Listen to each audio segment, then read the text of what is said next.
So, Wow. yeah, the first two songs obviously were a quieter beauty, and the next two songs are really more of a powerful, more majestic kind of beauty. I Mm-hmm. actually, with all of the themes, I tried to sort of start in a um, very kind of like um, a simpler concept and move on to a more grandiose concept. Mm-hmm. So I started with peacefulness, just the idea of like, just being calm. And then the second one was being in love, which I think is Mm-hmm. like a little bit of a bigger concept. And then Mm-hmm. like the concept of creation being even bigger. And then well, we'll get to the last one Yeah. in a second. Yeah. I love. There's so much to like. You could really play with it theologically too, as far as looking for symbolism and things. I was struck. There's the opening piano line, Yeah. and then part way into the song, we introduce that an octave up. And I was Yeah. just thinking about the separating of the waters into the Yeah. sky and things like that. And then it ends with, I think, a modulation into a different key, Hmm. which is fascinating too. But I guess without getting lost in the symbolism, to me, the idea that the creation story is so poetic and beautiful, but it's also very simple. It's like it made the sky and the land and the creatures, and Right. like the reality of the complexity and the beauty of creation of the world, in its deep interrelatedness and interconnectedness. I love the way that the music just sort of expresses a world that is full of systems that interlock and touch, and that everything is connected. Right. The um the layering of the music. I yeah. love music that layers. I like it where it just keeps you kind of keeps adding something and you're like, well, how's this gonna fit in now? And then it just does. And Yeah, yeah, I like that. I think with Moby, often, like, I've used Moby a lot for theater sound design, but you only use little chunks of it, and Right. it's easy to leave Moby on in the background, but always worth the focus time to really dig into it, I think.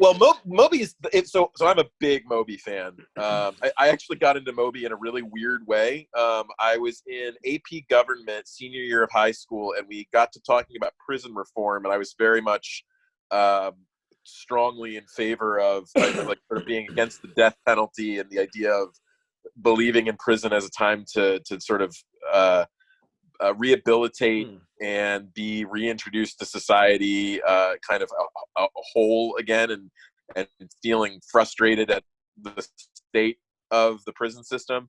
And this kid was like, "Hey," he handed me Moby Play, which is his most famous album, Yeah, yeah.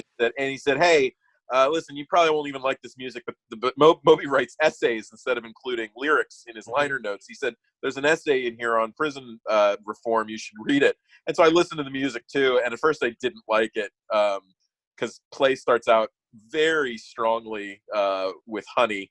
Yeah. If you've never heard that song, but anyway, so yeah, I got really into Moby. But the more you listen to Moby, the more you realize. I mean, he writes stuff that is like he's been around so long, and people forget how important he was, especially with EDM.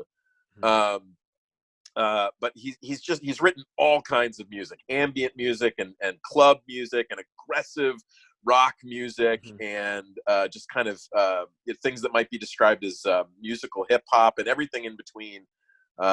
So yeah, I like Moby because I feel Yeah, like depending on where I'm at, he's always got something for me. that's awesome.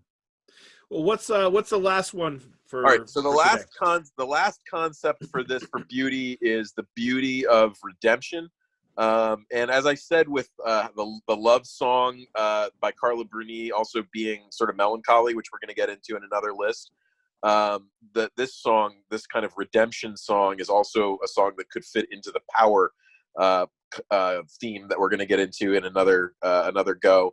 So this one is by Over the Rhine, and it's called "The Trumpet Child." And this one is unabashedly about um, Jesus and Jesus coming to the world to redeem, to save what was lost, but sort of told from the sort of extended metaphor of a musician. That Jesus is the trumpet child that's mentioned. So Oh, sorry.